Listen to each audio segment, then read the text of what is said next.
Here's the secret algorithm of how pre-qual works. It's not secret anymore once I share with you, but I think you will actually enjoy it. So here it is, 7 steps. We'll pick a purchase price. We'll figure out the home expenses because we don't have a property in mind.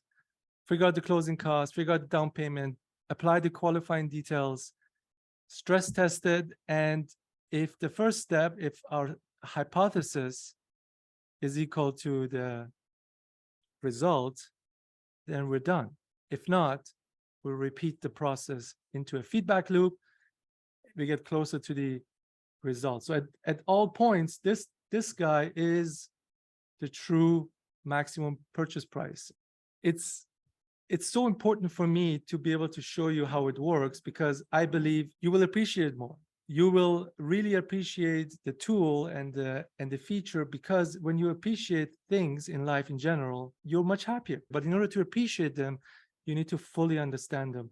And that is why my goal is to make sure that you fully understand how this works. Okay, so let's say we have an available funds of $300,000. Income is $150,000. Forget about assets, forget about liabilities. That's going to complicate things a lot more. But we're trying to figure out what the maximum purchase price is. Let's say we start with a hypothesis of $500,000.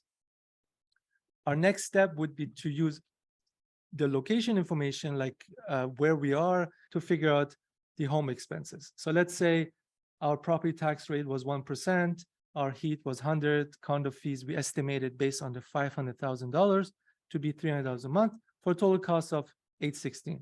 Cool. Now we use location data again to figure out our closing costs. So we got our land transfer taxes, of course, not a first-time home buyer, so no rebate, appraiser, legal cost, and we come up with a number of $14,500. Of course, this is actual closing costs. You can also use a percentage base, 1.5%, let's say $7,500. Next thing is, what's our down payment? Well, it's our available funds, $300K, minus our closing costs, and we got a down payment of $285. We apply all the qualifying rates. That includes our GDS, TDS, and then we have this 3 different rate products: an insured version, insurable, and uninsured at 30-year. Then we figure out 3 maximum purchase prices based on the different rates. And we figure out that the uninsured plus the down payment, the uninsured max loan is actually the best, $890,000. Right? We can just wrap up and create a report and call it a day because we figure out the max purchase. Wrong. Unfortunately, that's not the way it works, because if you recall, we started with $500,000. And based on that, we estimated the home expenses. And based on that, we estimated the closing costs. So technically, our down payment is even wrong. So that $890,000 is actually not correct. But the good news, the really good news, is that we have a new starting point, the $890K. And we repeat the process over again, this time getting closer, but not actually getting there. I can guarantee you on the second round, you're not going to get 890. So again, we get a new purchase price and we repeat the process. In fact, this is how it actually looks. You can see that the line just gets closer and closer.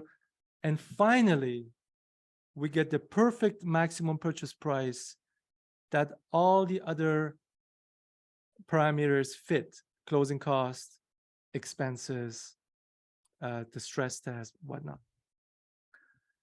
Also, this is only one solution. There's other solutions at play.